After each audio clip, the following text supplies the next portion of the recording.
मैं सलाम करता हूं दीपक कुमार को कि उसने उस 70 साल के बूढ़े वकील अहमद की हिम्मत और उनके साथ खड़ा हो गया।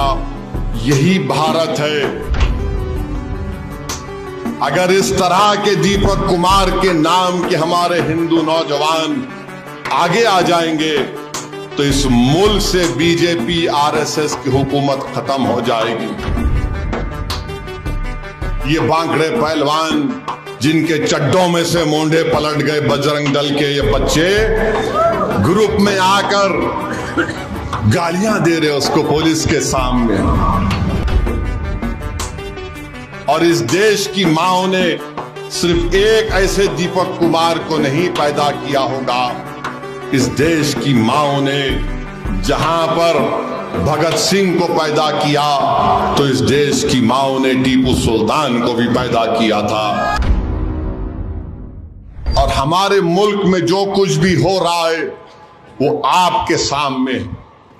अफसोस होता है कि आज से थोड़े दिन पहले उत्तराखंड में एक जगह है कोटवार नाम है, वहां पर एक हमारे वकील अहमद साहब की 30 साल पुरानी दुकान है और दुकान का नाम है बाबा ड्रेस शॉप।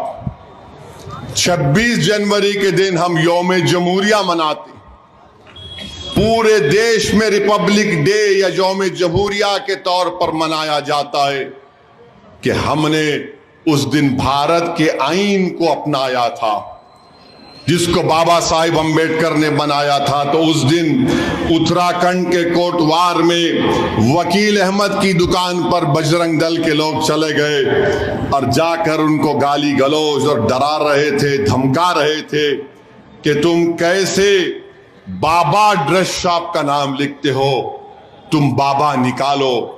तो उतने में एक हमारा हिंदू भाई जिसका नाम दीपक कुमार है, जिम चलाता है, वो आवाजें सुनकर आया और उसने कहा कि तुम होते कौन हो कि तुम वकील अहमद से कहो जो दुकान 30 साल से कोटवार में है, नाम बदल दो। उसने बजरंग दल के उन तमाम लोगों के सामने, जालिमों के सामने खड़े होकर उनसे बातचीत की, उनको भगाया वहां से। तो बाद में देहरादून से और दूसरे मुकाम से पूरे बजरंग दल के लोग गाड़ियों में आते हैं और उस दीपक कुमार से जब पूछा गया तुम्हारा नाम क्या है तो उसने कहा मेरा नाम मोहम्मद दीपक है। लोगों ने बोला तू मोहम्मद दीपक क्यों बोला?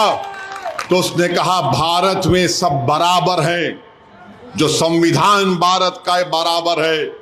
ये बांकड़े पहलवान जिनके चड्डों में से मोंढे पलट गए बजरंग दल के ये बच्चे ग्रुप में आकर गालियां दे रहे उसको पुलिस के सामने, गालियां दे रहे कि तू तेरा नाम मोहम्मद दीपक बोलता है। पुलिस, हजरत पुलिस बैठ के तमाशा देख रही है। उत्तराखंड में बीजेपी की सरकार है और फिर वो लोग नेशनल हाईवे को रोक देती है घंटे के लिए। उत्तराखंड की पुलिस उनको ऐसा देख रही है कि जैसा उनके दीवान खाने में बैठकर करी पफ खा रहे हैं। नेशनल हाईवे पर बैठ गए और गालियां दे रहे उस दीपक कुमार को। आप बताइए क्या ये रूल ऑफ लॉ है? क्या ऐसे कानून की इज्जत बाकी रहेगी क्या? मेरे अजीज दोस्तों और बुजुर्गों, मैं सलाम करता हूं दीपक कुमार को कि उसने उस 70 साल के बूढ़े वकील अहमद की हिम्मत और उनके साथ खड़ा हो गया। यही भारत है। अगर इस तरह के दीपक कुमार के नाम के हमारे हिंदू नौजवान आगे आ जाएंगे तो इस मुल्क से बीजेपी आरएसएस की हुकूमत खत्म हो जाएगी।